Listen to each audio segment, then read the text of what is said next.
Hello mga idol. Maglakad po tayo mga idol.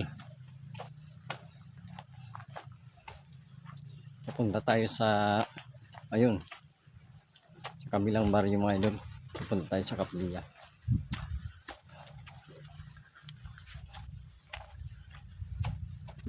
Baka kasi ayan, hindi naman tayo maka dalo.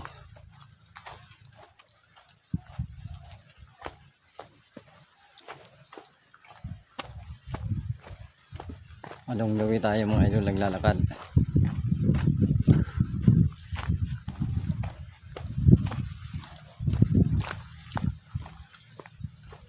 Tama-tama ito mga luli. Huwag naman sanang bumagsak ang ulan.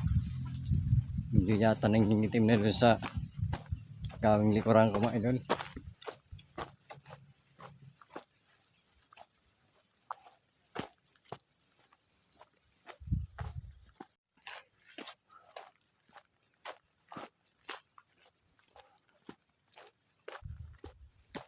Tamang-tama ito mga idol. Ehersisyo sa hapon mga lodi.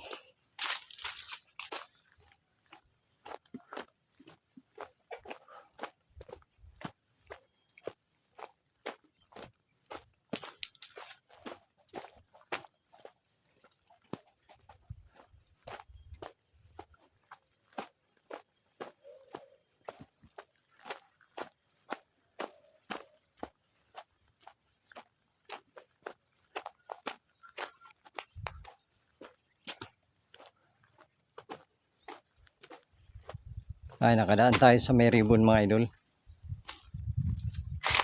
Ganito mga lodi, itong may palawit na ito mga lodi. Harvestin na ito.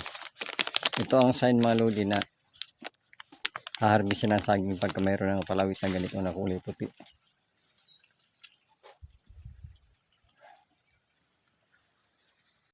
Alam niyo mga idol, na experience ko na ito mga lodi. Yung harvester pa ako. Lalo pa pag kulay puti itong mga lodi na baging.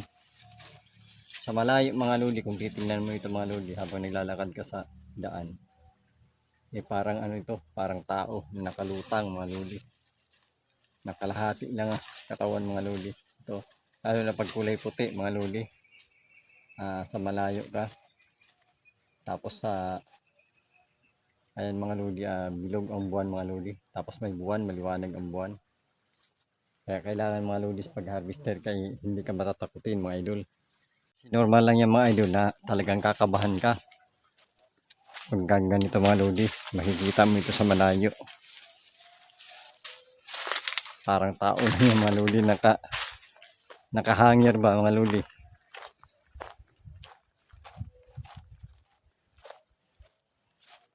Kaya nga mga lodi, parang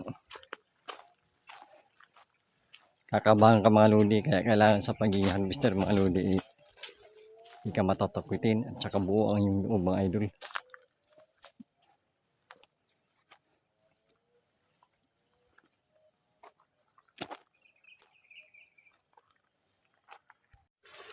At saka isa pa mga idol, kailangan sa pagiging harvester wala kang sakit sa puso mga idol. Kasi kung may sakit ka sa puso, kakabahan ka talaga. Baka pag nakita mo ang saging na nakabalot sa puti, kabahan ka, akala mo tao. Kaya pag kinabahan ka, bibilis na bibilis ang tibok na yung puso. Papasokin ka ng nervyos. Hanggang sa tuluyan ka ng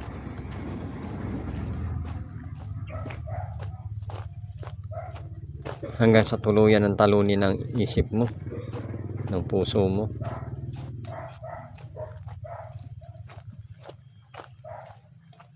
At doon na papasok ang atake.